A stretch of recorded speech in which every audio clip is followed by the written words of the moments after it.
আপনার দৃষ্টি আকর্ষণ করছি স্যার। আপনি দেখেন হাসান আরিফ এবং তার ছেলে, আমি মামলা করা সত্ত্বেও পুলিশ তাকে গ্রেফতার করছে না। আমার ভাইকে উল্টা গ্রেফতার করে নিয়ে গেছে।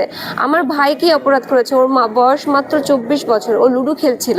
আমি মাননীয় প্রধান উপদেষ্টাকে বলতে চাই বেসিক্যালি যে স্যার দেখেন, একজন উপদেষ্টা, আপনাদেরই উপদেষ্টা, সে তার একটার পর একটা মানে অনৈতিক কাজ আমার সঙ্গে করে যাচ্ছে, এবং এই 24-এ এসে যদি আমাকে এরকম হ্যারাসমেন্টের শিকার হতে হয়, তাহলে আমি কেন গণ অভ্যুত্থানে ছিলাম?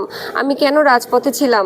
স্যার আমি আর কারণ আমি হাসিনারও শরণাপন্ন হয়েছিলাম, হাসিনা আমার বিচার করে নাই। স্বৈরাচার শাসক থাকাকালীন আমি বিচার পাই নাই। এখন স্যার আপনি বলেন, আমি কি আপনার সরকার থাকাকালীনও বিচার পাবো না? এই হাসান আরিফ এবং তার ছেলে আমার সাথে কি পরিমাণ অন্যায় করছে আপনারা তো সবই দেখছেন। আমি কিছুই মানে নিজের মধ্যে রাখছি না, আমার কাছে সব কিছুই ট্রান্সপারেন্ট, আমি সব কিছুই প্রকাশ করতেছি। এত কিছু প্রকাশ করার পরেও কি স্যার আপনার করা নড়ছে না? স্যার আমি আপনার দরজায় নক নক করছি স্যার, আপনার দৃষ্টি আকর্ষণ করছি স্যার। আপনি দেখেন হাসান আরিফ এবং তার ছেলে, আমি মামলা করা সত্ত্বেও পুলিশ তাকে গ্রেফতার করছে না। আমার ভাইকে উল্টা গ্রেফতার করে নিয়ে গেছে। আমার ভাই কি অপরাধ করেছে? ওর বয়স মাত্র 24 বছর, ও লুডো খেলছিল। ওকে রূপনগর থানা থেকে অ্যারেস্ট করে কোর্টে চালান করে দিয়েছে। ওর অপরাধ কি? ও লুডো খেলছিল, এবং ওকে পাঁচানি মামলায় ওকে আদালতে পাঠিয়েছে। এখন স্যার আপনি বলেন, এইরকম যদি একটার পর একটা অপরাধ করতে থাকে, তাহলে আমরা কি আমাদের যে 24-এর আন্দোলন সেটা কি ব্যর্থ হবে না? সেটা কি বিতর্কিত হবে না? স্যার আপনারা যাতে বিতর্কিত না হন সে কারণে স্যার আমরা কথা বলি না। তাহলে আজকে আমাদের আন্দোলনকে আপনারা ব্যর্থ করেন না একজন এইরকম অমানবিক একটা লোকের জন্য। এই লোকটা আমাকে 2018 সাল থেকে নির্যাতন করছে স্যার। আমি তার এই সম্পর্কে অ্যালিগেশনস না, এগুলি ফ্যাক্ট বলতেছি। সে আমাকে যৌন নির্যাতন করেছে স্যার, আমি সত্যি বলছি স্যার। সে আমাকে যৌন নির্যাতন করেছে স্যার, আমার মেয়েকে আটকে রেখেছে স্যার, আমাকে জোরপূর্বক আমাকে আদালতে নিয়ে গেছে স্যার। আমাকে 11 বার আমি জামিন চেয়েছি স্যার, আমাকে জামিন দেয় নাই।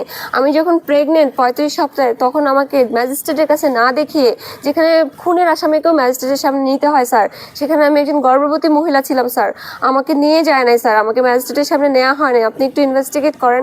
আমি যা কিছু বলছি স্যার, যদি মনে করেন যে আমি ভুল বলছি বা মিথ্যে বলছি, আপনারা আমাকে শাস্তি দেন। কিন্তু স্যার আমি যদি সত্যি বলে থাকি, তাহলে কেন অপরাধী শাস্তি পাবে না স্যার? আমি আপনাদের কাছে অনুরোধ করব, আমি হাত জোর করে অনুরোধ করব, আমি সকল উপদেষ্টাদের দৃষ্টি আকর্ষণ করতেছি, হাসান আরিফ সাহেবকে আপনারা হয়তো এমনি স্ক্রিনে চেনেন বা এমনি প্রফেশনালি চেনেন, কিন্তু ওনার ব্যক্তি হাসান আরিফকে আপনারা চেনেন না। আমি ব্যক্তি হাসান আরিফ সম্পর্কে বলছি। এই যে হাসান আরিফ, তিনি একজন অমানবিক এবং অনৈতিক লোক। তিনি সমস্ত কাজ মানে যা কিছু করেন তিনি তার নিজের মতো করে করেন। তিনি মানুষের কথা চিন্তা করেন না। তিনি আমাদের দেশকে ভালোবাসেন না স্যার, আমাদের দেশকে চাষাভুষার দেশ বলে গালি দেয় স্যার।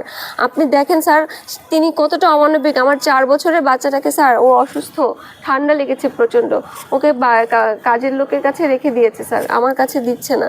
আমার বাচ্চাটাকে আটকে রেখেছি স্যার। আপনি তারপরেও কি বলবেন যে হাসান আরিফ ভালো মানুষ, আমি খারাপ মানুষ? আমি যদি খারাপ মানুষ হই তাহলে আমাকে শাস্তি দেন, আর যদি সে খারাপ মানুষ হয় তাহলে তাকে শাস্তি দেন। আপনি দেখেন স্যার আমি কি ভুল করেছি। আমার এখানে 6টা স্টিচ, এটা কি আমি আমাকে দিয়েছি? আমার শরীরে না হলো 20টা কামড়, আমার সি সেকশন 3টা, আমার সি সেকশনে না হলো 10-12টা লাথি মেরেছে স্যার। আমি কথা বলতে পারতেছি না। এইগুলি কি আপনাদের একটু টনক নড়তেছে না? আপনাদের কাছে একটু খারাপ লাগতেছে না? আমি যে এই যে কথা বলে যাচ্ছি গণমাধ্যমে সবার কাছে, সোশ্যাল মিডিয়াটা পর্যন্ত ওরা আমার নিয়েছে। আমার ছোট্ট ভাইটাকে অ্যারেস্ট করেছে, আমার মা এসে কেঁদেছে সকাল পর্যন্ত। আমি আমার মাকে সাহায্য করতে পারিনি, কারণ আমি নিজেই চলতে পারতেছি না। আপনারাই বলেন আমার কি করা উচিত? আমি কি কথা বলবো না, নাকি আমি মরে যাব? একটা নীলা মরে গেলে কি আপনাদের কিছু যায় আসে না? আপনারা কি চাচ্ছেন যে নীলাই মরে যাক? আমি মরে গেলে কি মনে করতেছেন এটা সমাধান হয়ে যাবে? আমার মৃত্যুটাই কি চাচ্ছেন স্যার? যদি মনে করেন যে আপনাদের এই সরকার, এই 24-এর আন্দোলন, এই স্বাধীন দেশ, এই দেশে কোনো অপরাধ হবে না, কোনো অপরাধীর বাস থাকবে না, তাহলে আমি দয়া করে, অনুগ্রহ করে আমার কথাটা শোনেন, একটা স্টেপ গ্রহণ করেন প্লিজ। কালকে মানবাধিকার দিবস, সেই দিবসে আমি বলতে চাই, সেই উপলক্ষে বলতে চাই, আমার উপরে চরম মানবাধিকার লঙ্ঘন করা হয়েছে এই দেশের একজন প্রধান হাসান আরিফ।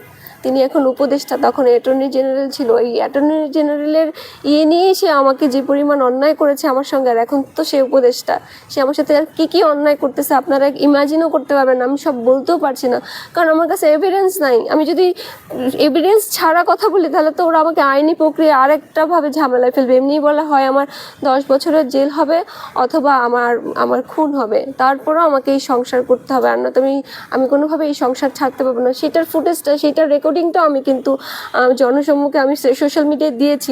ওদের কথা হয় আমার জেল হবে, নয় আমার সংসার করতে হবে। এখন বলেন স্যার, জোর করে আমাকে আর কি করতে হবে স্যার? আমি কিন্তু তারপরও বেঁচে আছি, আমি কিন্তু আমার ভয়েস রেজ করতেছি, আমি কথা বলতেছি। আপনারা চান যে একটা নীলা বন্ধ হয়ে যাক, একজন হাসান আরিফ থাকুক এবং একটার পর একটা নির্যাতন এরকম বাড়তে থাকুক, এরকম অপরাধীর সংখ্যা বাড়তে থাকুক এই দেশে? আমি এই 24-এর স্বাধীন দেশে কি এই অপরাধ সহ্য করবো স্যার? বলেন, আপনারাই বলেন। জি ঠিক আছে, ঠিক আছে।